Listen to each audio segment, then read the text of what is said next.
Chers amis, nous nous retrouvons encore une fois pour l'étude de ce livre de l'Apocalypse, mais nous avons fini pratiquement d'étudier cette vision et nous sommes maintenant à la conclusion du livre. Alors, avant de rentrer dans le texte et dans le détail de ce texte, j'aimerais souligner un certain nombre de choses et en particulier le fait qu'il y a un parallèle saisissant entre l'introduction et la conclusion. Et pratiquement tous les thèmes de l'introduction sont repris en conclusion. Nous avions déjà vu cela dans la structure en chiasme, c'est-à-dire en parallèle, en symétrie, mais j'aimerais vous le montrer plus précisément. Alors avançons et regardons. Apocalypse, chapitre 1er, verset 1er, révélation de Jésus-Christ que Dieu lui a donnée pour montrer à ses serviteurs les choses qui doivent arriver bientôt et qu'il a fait connaître par l'envoi de son ange à son serviteur Jean. Eh bien, si nous allons au chapitre 22, verset 6, il est dit « Et il me dit, ces paroles sont certaines et véritables, et le Seigneur, le Dieu des esprits des prophètes, a envoyé son ange pour montrer à ses serviteurs les choses qui doivent arriver bientôt. » Et de la même manière, au verset 3, nous avons une béatitude. « Heureux celui qui lit et ceux qui entendent les paroles de la prophétie et qui gardent les choses qui y sont écrites, car le temps est proche. » Au chapitre 22, verset 7, « Et voici, je viens bientôt. Heureux celui qui garde les paroles de la prophétie de ce livre, car le temps est proche. » Et au verset 12, « Voici, je viens bientôt. » Verset 8 du chapitre 1er, « Je suis l'alpha et l'oméga, dit le Seigneur Dieu, celui qui est, qui était et qui vient, le Tout-Puissant. » Au verset 22, au chapitre 22, verset 13, « Je suis l'alpha et l'oméga, le premier et le dernier, le commencement et la fin. Celui qui atteste ces choses dit oui, je viens bientôt. Amen. Viens, Seigneur Jésus. » Chapitre 1er, verset 5, de la part de Jésus-Christ, le témoin fidèle, le premier-né des morts, le prince des rois de la terre. Apocalypse 22, verset 16, « Je suis le rejeton et la postérité de David, l'étoile brillante du matin. » Bref, vous l'avez compris, tous les thèmes se retrouvent. Il y a un deuxième aspect que j'aimerais aborder avec vous. Ce livre-là, en début de livre comme en fin de livre, apporte un nombre incroyable de certifications, d'assurances, d'attestations sur la véracité de ce texte. J'aimerais en souligner quelques-unes sous vos yeux. D'abord au chapitre 22, verset 6, c'est l'ange qui va attester ces choses et qui dit « Et il me dit, ces paroles sont certaines et véritables. Et le Seigneur, le Dieu des esprits des prophètes, a envoyé son ange pour montrer à ses serviteurs les choses qui doivent arriver bientôt. » Allons maintenant au verset 8. Et c'est Jean qui fait la même affirmation. « C'est moi, Jean, qui ai entendu et vu ces choses. Et quand j'eus entendu et vu, je tombai aux pieds de l'ange qui me les montrait pour l'adorer. » Et puis c'est Jésus lui-même qui va certifier l'authenticité de ce qui nous est rapporté. Au verset 16, « Moi, Jésus, J'ai envoyé mon ange pour vous attester ces choses dans les églises.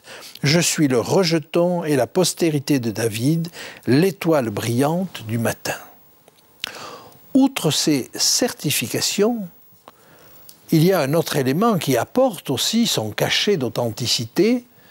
C'est une menace que nous trouvons aux versets 18 et 19 du chapitre 22.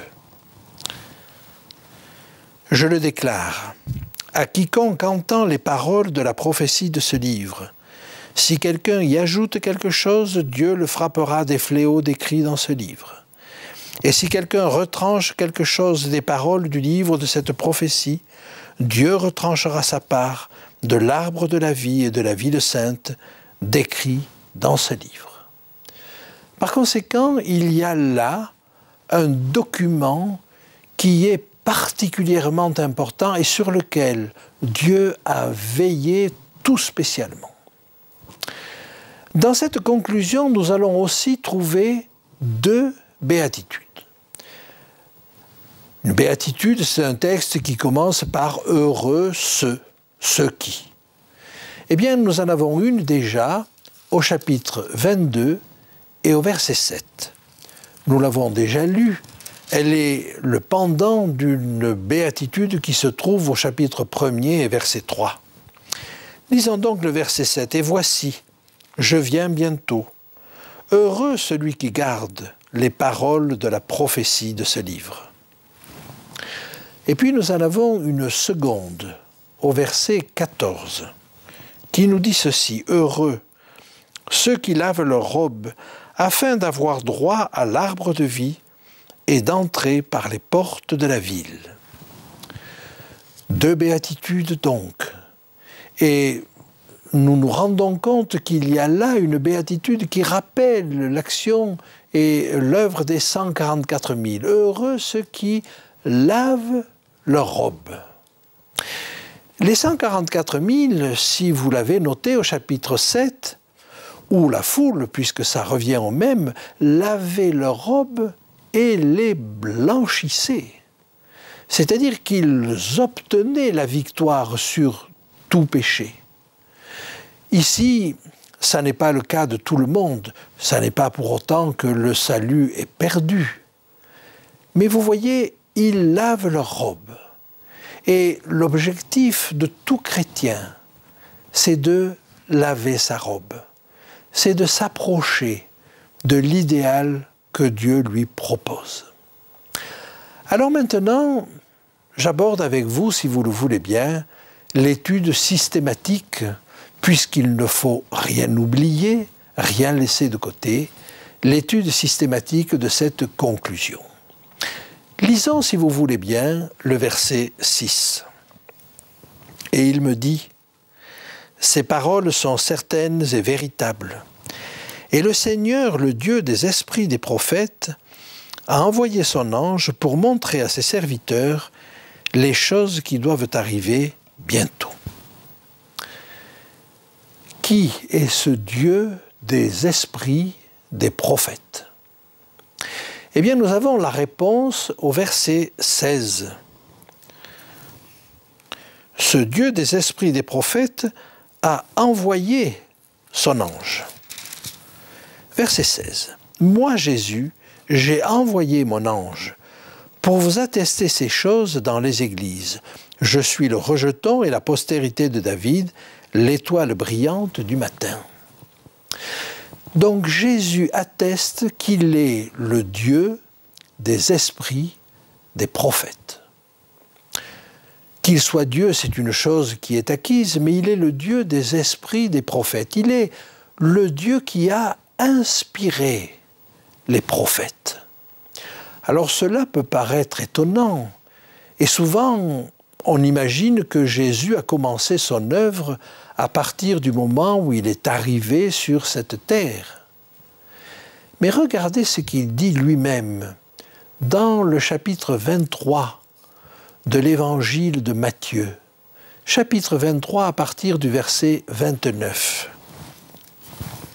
« Malheur à vous, scribes et pharisiens hypocrites, parce que vous bâtissez les tombeaux des prophètes et ornez les sépulcres des justes, et que vous dites, si nous avions vécu du temps de nos pères, nous ne nous serions pas joints à eux pour répandre le sang des prophètes. Vous témoignez ainsi contre vous-même que vous êtes les fils de ceux qui ont tué les prophètes. Comblez donc la mesure de vos pères, serpents, race de vipères. Comment échapperez-vous au châtiment de la géhenne? C'est pourquoi voici, je vous envoie des prophètes, des sages et des scribes. Vous tuerez et crucifierez les uns, vous battrez de verges les autres dans vos synagogues, et vous les percerez et vous les persécuterez de ville en ville. Il promet qu'il va envoyer des hommes de Dieu, et que ces hommes de Dieu seront persécutés. Mais qu'en est-il du passé? Afin que retombe sur vous tout le sang innocent, répandu sur la terre depuis le sang d'Abel, le juste, jusqu'au sang de Zacharie, fils de Barachi, que vous avez tué entre le temple et l'autel. Je vous le dis en vérité, tout cela retombera sur cette génération. Jérusalem, Jérusalem, qui tue les prophètes et qui lapide ceux qui te sont envoyés. Combien de fois ai-je voulu rassembler tes enfants, comme une poule rassemble ses poussins sous ses ailes, et vous ne l'avez pas voulu. Jésus est très clair. Combien de fois Dieu a voulu? Non, non. Combien de fois ai-je voulu rassembler tes enfants, comme une poule rassemble ses poussins sous ses ailes, et vous ne l'avez pas voulu. Chaque fois dans le passé qu'un homme de Dieu, qu'un prophète s'est levé pour ramener Israël à Dieu, c'était Jésus qui l'envoyait. Et il peut dire à bon droit qu'il est le Dieu des esprits des prophètes. Et chaque fois que nous voyons que la parole de Dieu fut adressée à tel ou tel prophète, c'était Jésus qui l'inspirait. Et voilà pourquoi Jean, dans son évangile, commence par ces mots que nous allons lire ensemble. Jean chapitre 1er, évangile de Jean chapitre 1er, verset 1er. Au commencement était la parole, et la parole était avec Dieu, et la parole était Dieu. Elle était au commencement avec Dieu. Toutes choses ont été faites par elle, et rien de ce qui a été fait n'a été fait sans elle. Au commencement était la parole, le moyen de communication. Quand Jésus dit qu'il est l'alpha et l'oméga, il est la parole. Et depuis toujours, il est l'agent de communication entre Dieu et l'homme. Abordons le verset 7, si vous voulez bien, maintenant. « Et voici, je viens bientôt. Heureux, celui qui garde les paroles de la prophétie de ce livre. » Nous avions la même chose en Apocalypse 1, 3, et je vous propose de le lire avec moi. Apocalypse, dans les premiers versets,